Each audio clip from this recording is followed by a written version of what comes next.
Good afternoon, everyone, and welcome to our webinar today. I hope we are all keeping warm. Before we start, we can start with a word of prayer.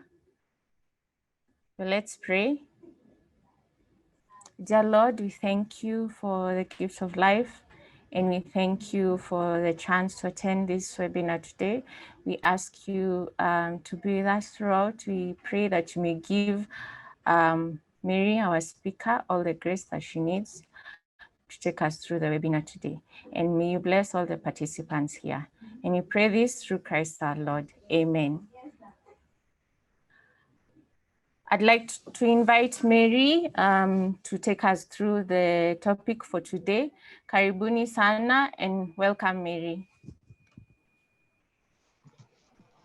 Thank you, Emily. Good afternoon, everyone. It's a great day today. It's a warm afternoon here in Nairobi. It was a bit wet in the morning, but now we are experiencing some warmth because there is some sun. It's a joy for me to see and have each and every one of you in this webinar, and looking forward to a time that we are going to interact and get to learn together, empower one another, and even get to change our lives, because that is what our lives are all about, getting ourselves become better and better with the time. We are going to discuss this afternoon about a seven-letter word. And this seven-letter word is a word that is most of us, many times, we would wish that we can erase it from our life, or just have it not appear in any chapters of our lives, whether the past, the present, or the future. It's one word that makes us get very uncomfortable, and sometimes we wish that we don't get to face it at all. And it's the word failure. It has only 7 letters, but yet it has such a great impact in our lives. Many times it leaves us with the wounds that are very hard to heal. Many times it leaves us feeling that we lost opportunities because we didn't get it right, because we failed in one way or the other. And that is what we're going to discuss today. I know that each and every one of us has experienced failure, has gone through failure. It could be in a large magnitude, it could be just a minor form of failure. But whatever form it is, one of the things that happens when we go through failure is that we are emotionally wounded. Our self-worth is depleted, and our self-image is also tainted in a big way. And possibly even now, as we are in this particular forum or in this particular webinar, you could be going through some form of failure, and you are still healing from a wound of having failed at something. And these failures come in many forms. Sometimes they cost us our jobs.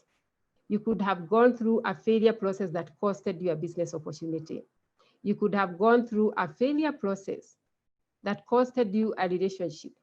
You could have gone through a failure experience that costed your marriage, or even that costed your health, or costed your loved one. And many times we also blame ourselves for the failures that happen, and especially if they are of very large magnitude. If you lost a loved one and you still blame yourself for it, or if you lost a relationship, or if you lost a job and you have no means of livelihood today because you feel that there's something you didn't do right. Sometimes it's very hard to get over it.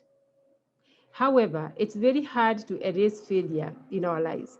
And one reason being that failure and success, we would all wish to have success as part of our lives. Failure and success, they cannot be separated, because success and failure, they're like two sides of the same coin. And failure is fundamental for our success at every stage of our lives.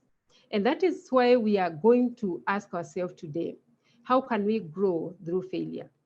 And we are not going to even ask ourselves how we can learn from failure. We will talk about it, I'll mention it. But we'll talk about growth through failure, because growth is a process. It's not an event. It is something that you will have to experience day in, day out. And it also means then that the failure process we go through is not a one-day experience. You may fail today and still fail again tomorrow, fail this month and still fail again next month. But how do we make those experiences of failure to be growth experiences for us? And where there is growth, there is maturity. And so that again means that our experiences of failure will lead us to higher levels of maturity. That is what we are going to discuss about today. This is Molly's, where we support individuals, we support organizations through mentoring, through coaching, and very glad to have you and to discuss this very important topic that concerns all of us. As an individual, as an employee, as a business owner, as a leader, we all experience failure in different ways. I'll take us right into our presentation for the day. Did you know that failure makes the same goal seem less attainable? We will ask ourselves about 5 questions about what failure does to us. That it makes the same goal seem less attainable. One researcher wanted to find out about the impact of failure. And what he did, he put a football team in a field that was not marked. And then he wanted the teams to estimate the goalpost, how high and how far it is. And what happened is that in the end, the group that failed estimated the goalpost to be far away or to be much further, and also estimated the goalpost to be quite high. And that was contrary to what the successful group estimated. And this is what failure does. Failure sees us have the wrong perception of our goals. It's the same goal. The goal has not changed. Remember, it's a distorted view of our goals. That is what failure does. It makes us see a problem, a situation, or a goal that we intended to achieve seem far away from being achievable than it actually is. The other question is, did you know that failure distorts your perceptions of your abilities? I remember one time, several years back, when I was learning to drive, and I'm sure some of you could relate with such an experience. And I was completing my learning period. I had already acquired my driving license. And I had come from an activity, and I wanted to get into a certain place and carry out an activity in one building. So I parked the car. I parked my car at a place, at a building. Those who know Nairobi, I'm sure most of you do, Hurlingham. I parked my car at the Barclays, the place where there's a Barclays in Hurlingham. I finished what I was doing and I was ready to get out. I was ready to exit. So when I came out and I was ready to leave, I got into the car. Remember, I was still a learner. So my mind, I got mixed up and so stepped on the accelerator instead of the reverse gear. Now, if I accelerated, I was going to hit a wall because the car was parked against a wall in front of the car. So I quickly realized that I'm going to hit the wall, and I stepped on the reverse gear at a very high, with a lot of effort. And so the car reversed very fast. When it reversed, at the building, those who can see the Barclays building, there's the huge pillar that supports the building. And that's what the car hit with a bang. And the bang was so much such that when I saw what damage it caused on the car, I shuddered at the thought of somebody who could have been passing through there. And immediately, it distorted my perception of my ability to drive. And it took me several weeks to agree to get back into the road. Now, the point is, I was already qualified as a driver. I had already driven all the way there, and several other times I had already done it.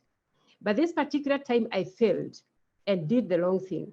And so my perception of my ability to be able to drive well was totally distorted because of one failure. And this is what failure does most of the times.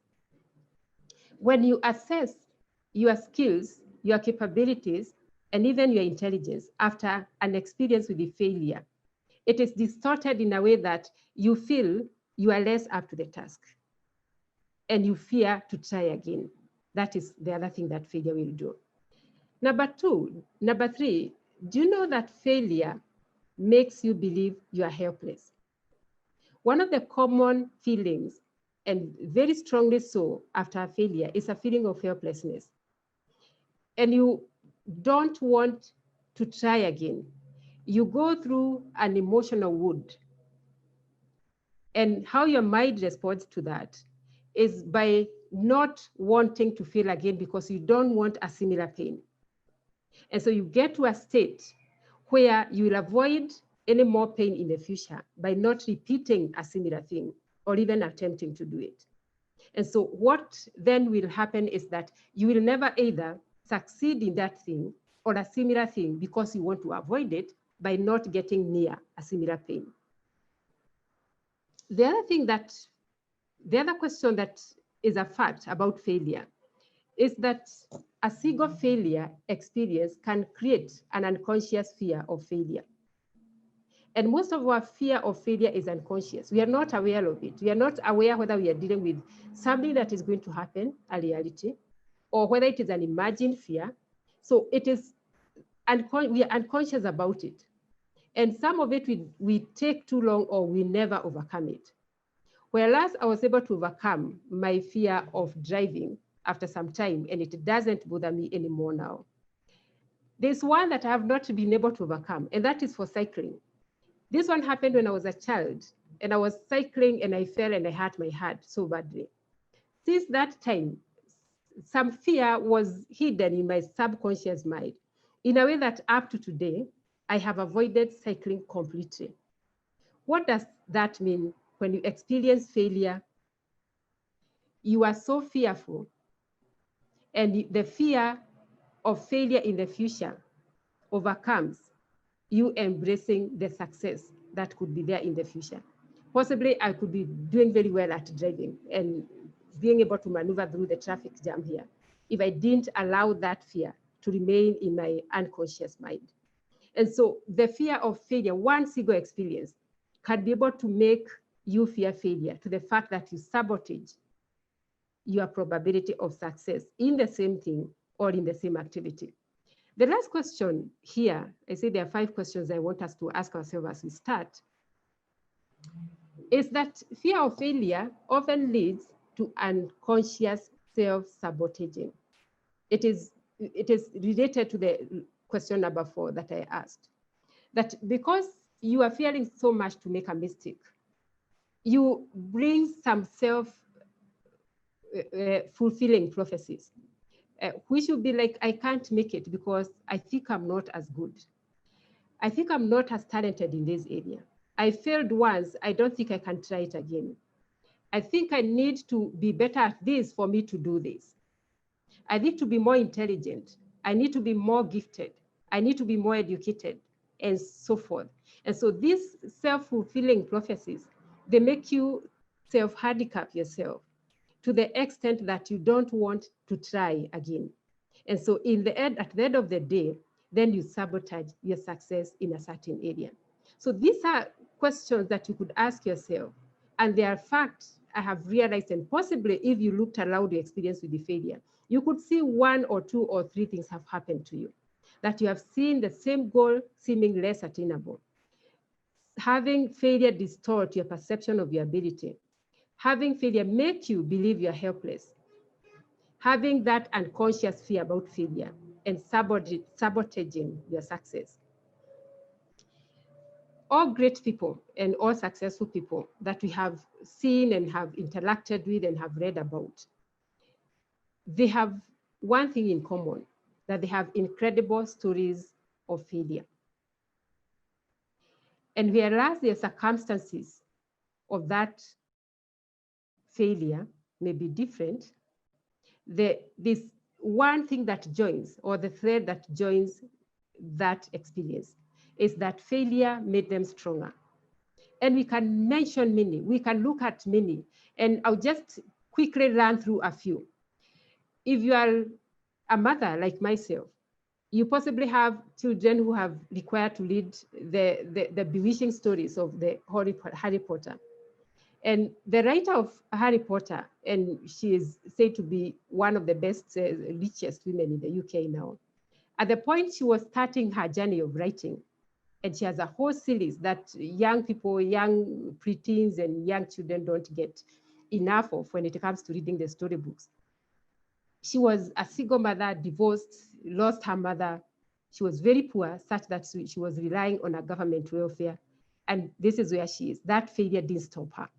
We all know the story of Oprah Winfrey, who went through having a child at the age of 14, going through rape at the age of 9. We here in Kenya, and especially in Nairobi, we have young people, they are always asking you to buy them KFC. And the story of this man, David Sanders, is a very interesting story that tells us failure and learning from failure is not about how old you are, because he started his journey of success at the age of 65. Having had his recipe, chicken recipe, rejected more than 1,000 times and finally accepted. Albert Einstein, we always mention him, especially those who are very good at physics. And he was considered to be retarded because by age 4, he had not yet spoken. He only got to learn to read at age 7. And so others, the Disney has a story. He was rejected. We know the Disney World today, but he had been rejected by a company, newspaper company, because he was not creative enough. The Edison, I can't talk about him. We have all read the story of how he failed at the 10,000 times before he came up with the first bulb. Nelson Mandela is also another story. He was a success, but many failures, including being in jail like in 27 years. Our own Wangari Maathai, today we talk about environment and we have to mention her. Yet she has been rejected by many and she had failed in many ways. Michael Joseph, the other day we were celebrating 20 years of Safaricom.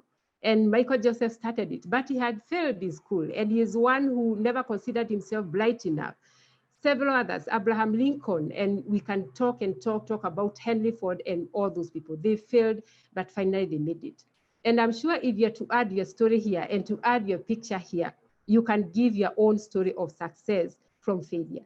So failure has people who have come out strong, not because they had skills on how to overcome failure, because it does not come with a manual. Failure does not come with a manual on how to overcome. And many of us have had to overcome and to get through failure in the hard way. The first step to grow and learn from failure is adopting a growth mindset. I don't know how many here, if I would say, if it was a physical class, I would ask by a show of hands, how many people had a problem answering a question in class during your school time because you fear that you not get it right? Possibly I would be in that category, where you always would want to put your head down because you're not sure if you answer the question is right. I can bring it closer to today. How many of us here have failed to attempt or try something because you are not very sure if you tried it, you'll be very good at it? And that is what happens when we are dealing with the failure. We want to avoid doing something because we are not very sure we are good at it. We don't want the hurt that comes from failing. And we also don't want the discomfort that comes from not getting it right. More still, we don't want other people to know that we are not good at it because possibly they have thought all along that we are very good at it. And so we are comfortable staying at that point where there's no much pain or where there's no much discomfort. But is that what we need in the end of the day? And this leads me to a question that I would want us to ask ourselves. And you can fill in the blank for me. I will not ask you to tell me what you have filled in there. If only I were more dash, then I could blank. So you can fill the two, and I'll give you a minute to reflect on it and fill in that part. If only I were more this, then I could do this and the other.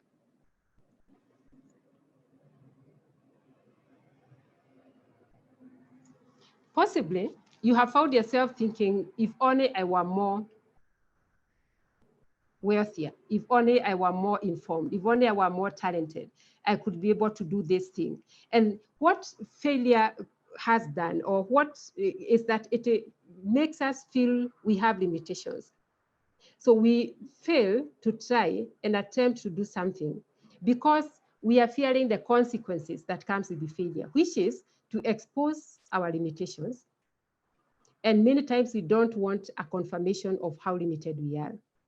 But that is what Carol, she's called Carol Dweck, referred to as a fixed mindset vis-a-vis a growth mindset. And the difference between the two is where when we think that I don't want to try something because I am limited by my abilities, then that is what is referred to as a growth mindset. She came up with this theory and a framework that is very realistic for all of us, that for you to overcome failure and grow from it, then we would need to adapt what is referred to as a growth mindset. And the contrast between the two is that for a fixed mindset, the intelligence is static. So somebody who has a fixed mindset, they argue that I'm either intelligent or not. I'm either good at this or not. I'm either bright or I am not bright. Whereas somebody with a growth mindset, their argument is that intelligence can be developed. And so I can grow with the time. They have room to grow and to get better. So the areas of contrast between the two mindsets, fixed and growth, there are about 5 of them, where the person with a fixed mindset will avoid challenges when it comes to challenges, because for them, challenges will possibly bring them more pain.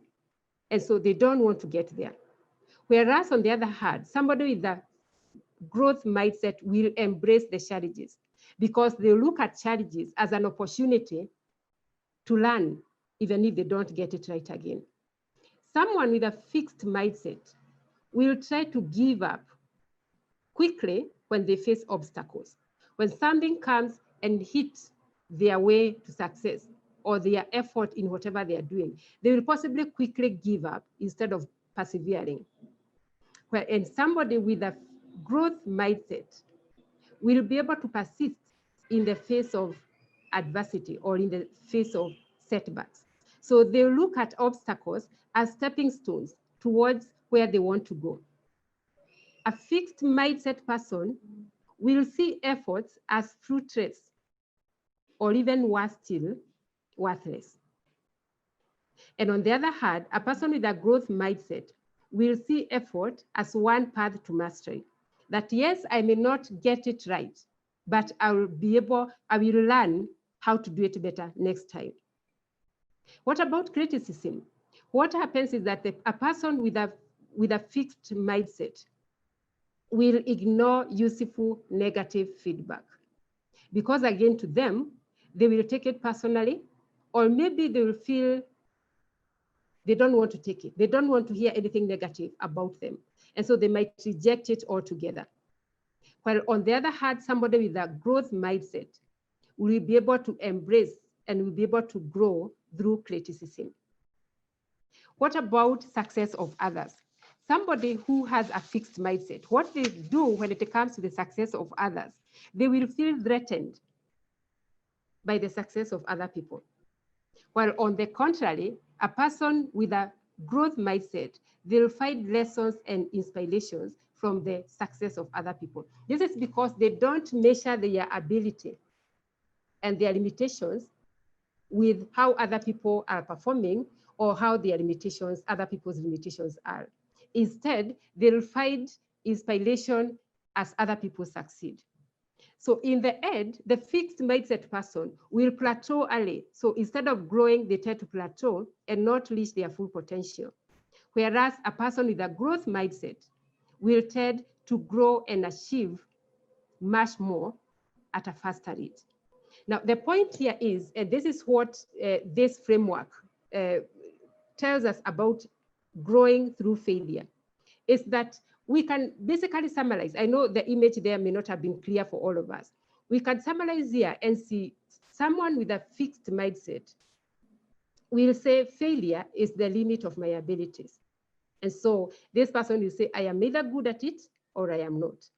My abilities can change. And I also don't like challenges. I can either do it or I don't. The person will also feel my potential is predetermined, so I can't change much. And when I'm frustrated, I give up. Feedback and criticism are personal, so they'll take it personally. I stick to what I know. Now, looking on the other hand at a person with a growth mindset, they'll say failure is an opportunity to grow. I can learn to do anything I want. Challenges help me to grow. My effort and attitude determine my abilities. Feedback is constructive. I am inspired by the success of others. I like to try new things. Now, just to point out here that we talked about growing through failure being a process. And so nobody can claim to have 100% growth mindset or even 100% fixed mindset. Possibly we all have an aspect of each. But the most important thing is to realize that once we embrace a growth mindset, then it enables you to see failure as an opportunity to grow, as opposed to where you see failure as a limitation of your abilities. You also see failure as an opportunity to see where can I improve. And that is why looking at a growth mindset, it has several aspects you can look at. Is it how you take challenges, how you behave in terms of obstacles? Is it how you take criticism? Is it how you appreciate the success of others, and so forth? How do we cultivate a growth mindset?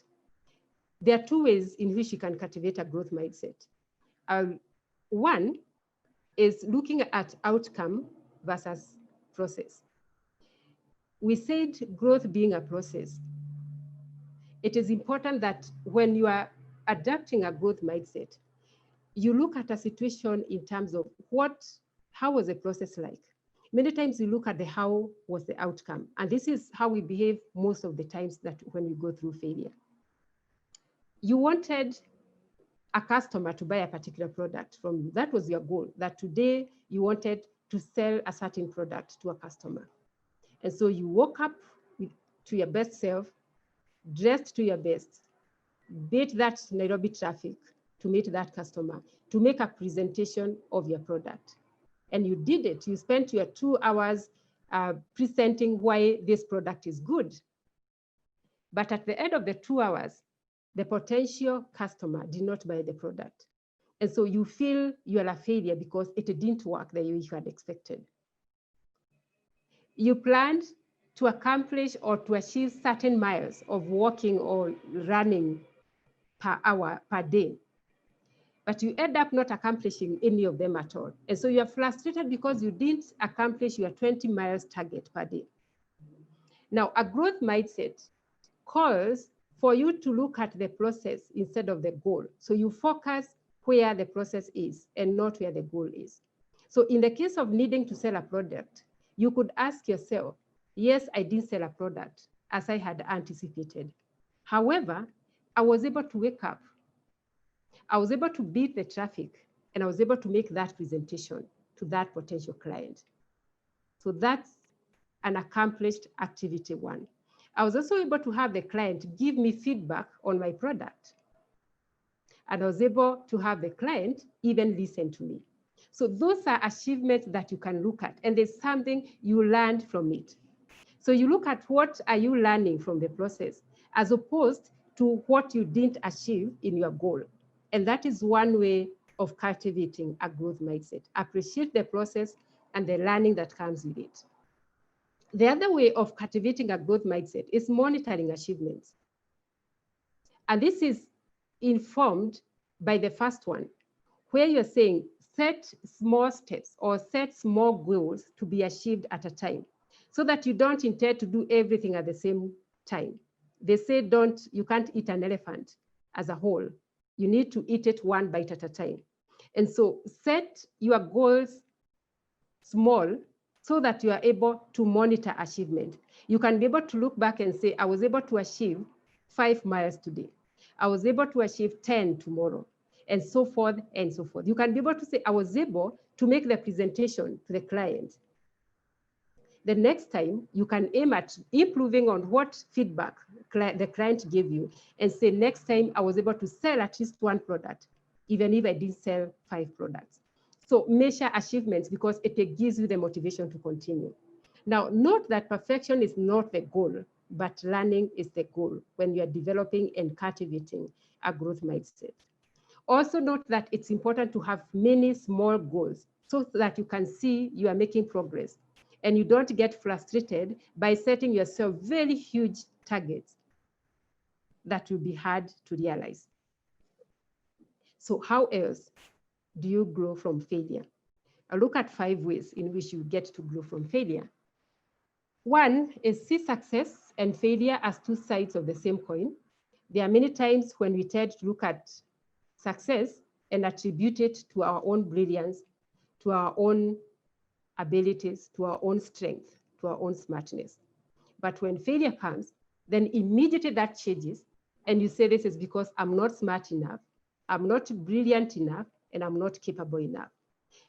The best way is to appreciate that the two will happen at any one time in life. You'll have one or the other happen, so that you could have success now, not because you are less brilliant. You are still the same brilliant person. You are still the same smart person. They're still the same capable person. But you can still have failure tomorrow. And that's why you can succeed in this one thing. But in the same thing, you try it again tomorrow and you still don't succeed. So look at them as two sides of the same coin. They happen, and they'll happen to everyone. They'll happen to you not once, but severally. Not because you're not smart enough, but because that's how life is. Number 2, identify the root cause. And why we need to identify the root cause? It's because we said we want to grow from failure. Unless we identify the root cause, you wouldn't possibly know what you need to address or what are the challenges you need to overcome the next time you are trying a similar activity. And so what is likely to happen is that you attributed this failure to the first reasonable factor. And what do I mean by the first reasonable factor? You could attribute your being late for a meeting to having woken up late. And you say, because I woke up late, I was late for the meeting. But to identify the root cause, you need to ask yourself, at least ask yourself 5 whys. I'll give an example. You are so frustrated because you failed to turn up for a meeting in time. So why did you not turn up for a meeting in time? And you will answer the question and say, because I woke up late. So the second question will be, why did I wake up late? And you say, I woke up late because I had the alarm, but then I went back to bed. Then that question would be, why did you go back to sleep after the alarm? Because I was so tired. I had not had enough sleep. Why did you not have enough sleep? I did not have enough sleep because I slept late. Why did you sleep late? Because I was working late. Why were you working late? Because I had a deadline. By the time you are on the 5th question, you'll have realized that you need to work on your planning. You are not very good at planning, because if you planned well, possibly you didn't need to work late into the night trying to beat a deadline. You'd have planned your priorities and your timing in a way that you can work in good time for you to be able to accomplish what you needed to do and sleep in good time, wake up in good time to go for your meeting. I will give a personal experience. I once lost money fraudulently or through fraud by an employee, and I was responsible for that money. Now, the first reasonable factor to associate the loss with was the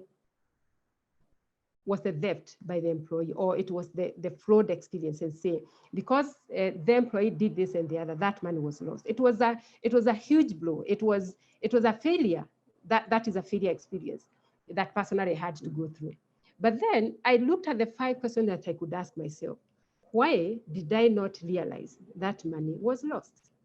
And the answer would be, or was to me, that because I did not check the books for a certain time.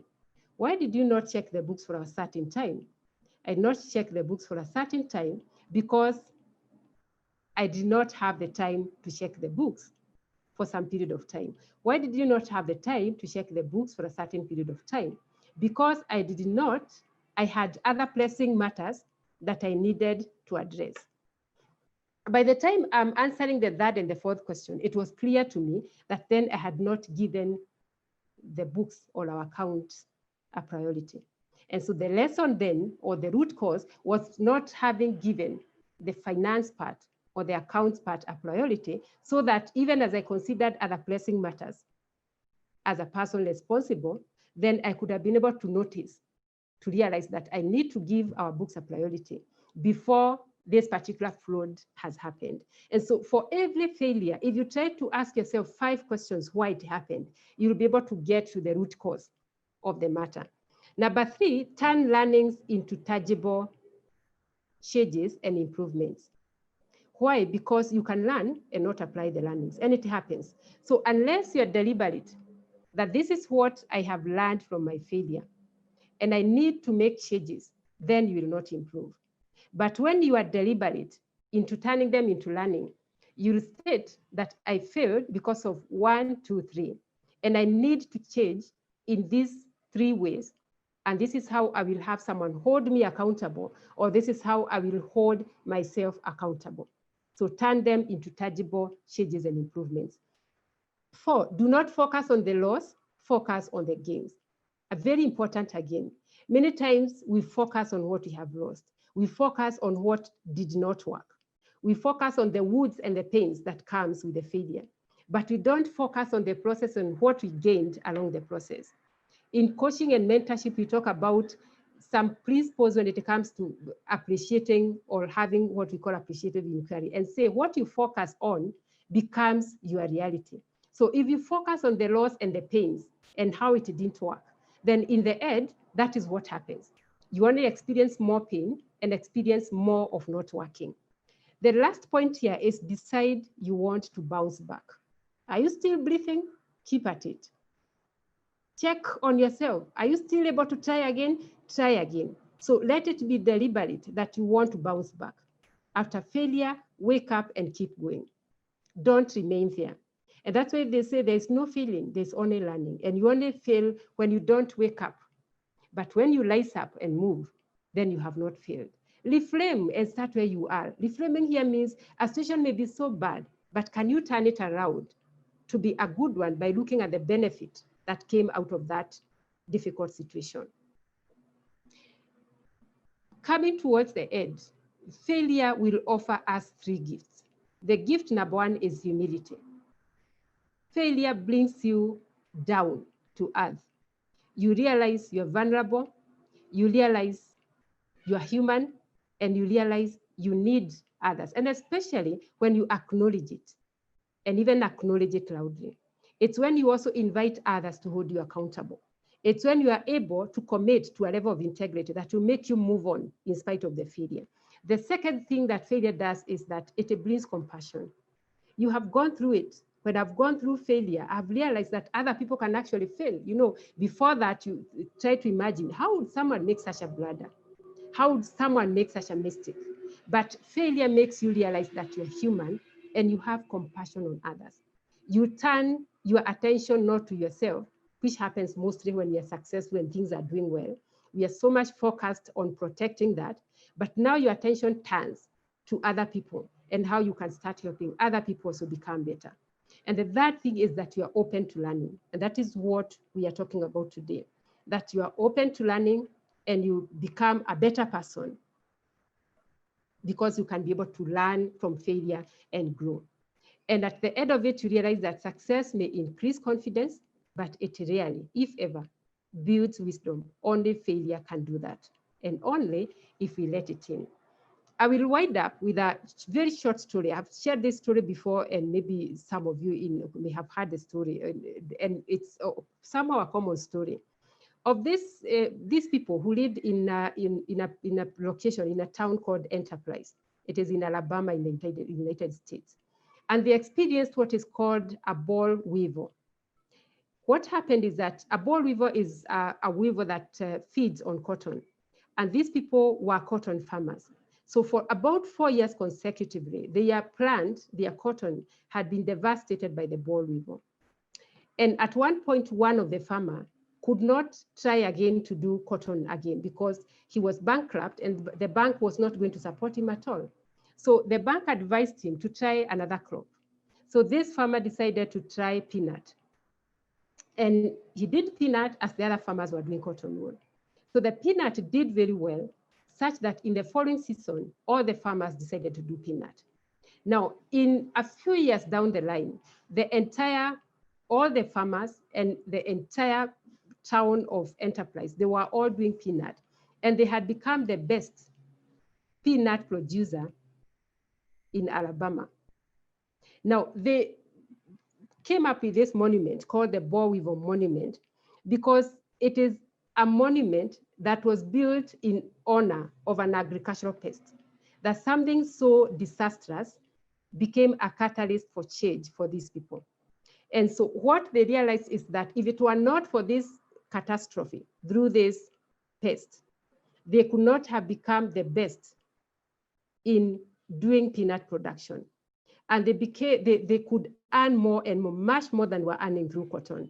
And so that monument was a reminder of something good that came from a difficult, frustrating situation.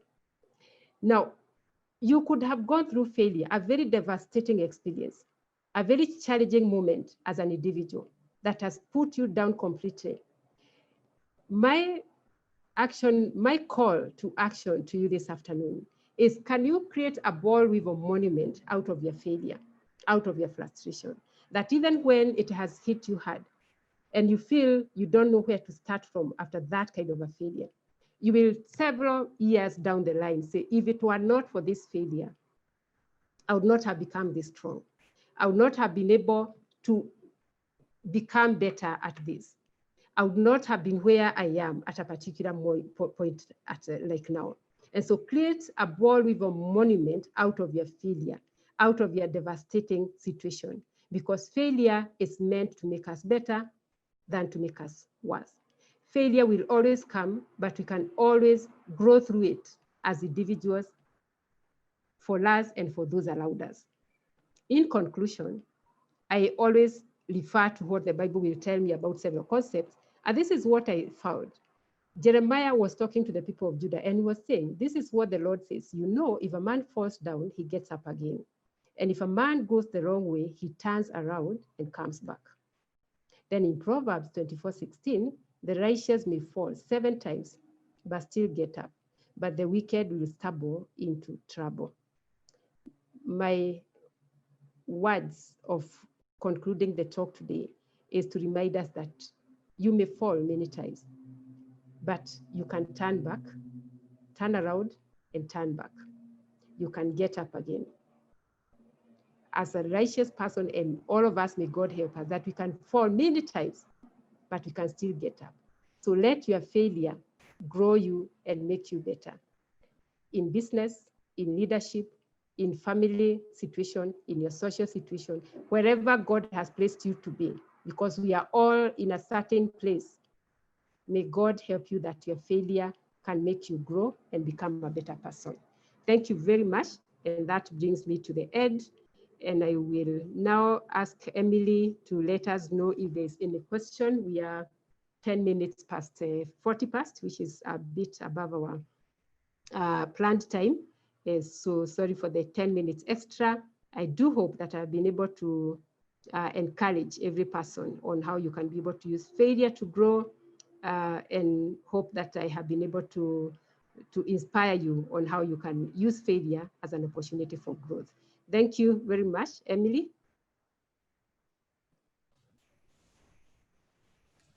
Thank you so much, Mary. Thank you. We can fall many times, but we can always get up. Thank you. We don't have many questions, just a few comments from the participants. Waidera says,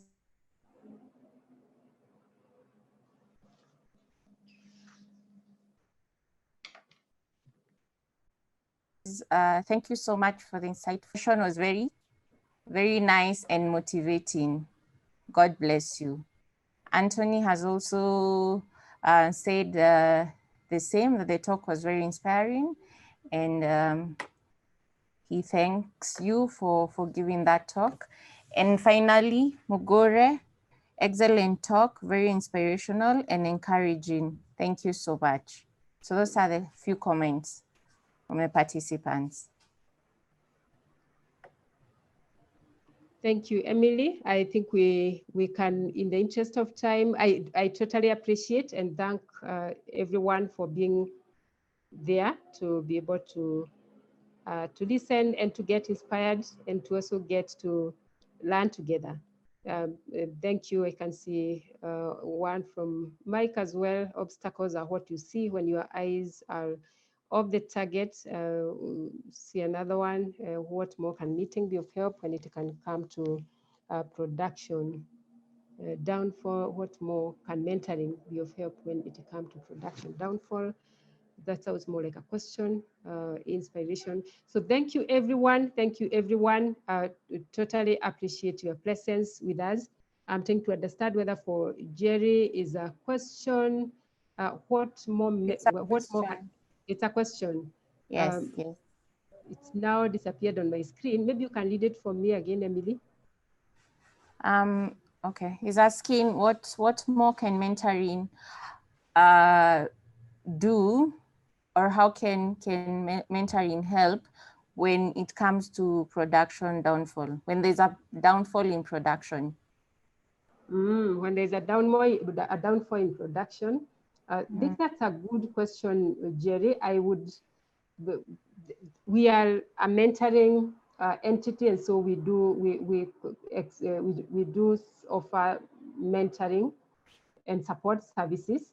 And so one of the things you could do is to get in touch with us, because we could either find out how you can get mentoring either from us directly, or how we can connect you with a mentor when it comes to issues of production, because it would require us to understand a little bit more. It's in production, in what side, what kind of downfall, but definitely mentoring helps a lot. And I know that because we have been involved in a lot of mentoring related activities and initiatives as an organization.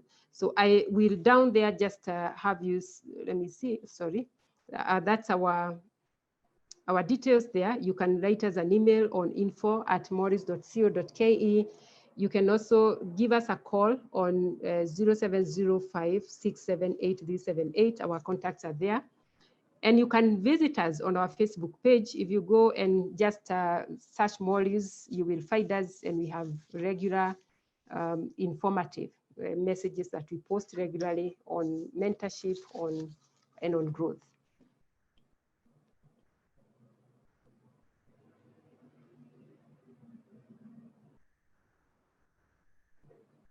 Thank you. I think, Emily, unless there's anything else you have seen, we are good to go. And I want to wish everyone a very good afternoon and a good week ahead. We are still waiting for the US elections results to come out. As we know, we cannot ignore them. They affect us a lot, all of those who are in business and not in business. So looking forward, we have a few friends there, and they are eagerly looking forward. I have had to tell me this morning they are eagerly looking forward. So we continue to pray with them that God will favor that nation and also the world at large. Thank you very much.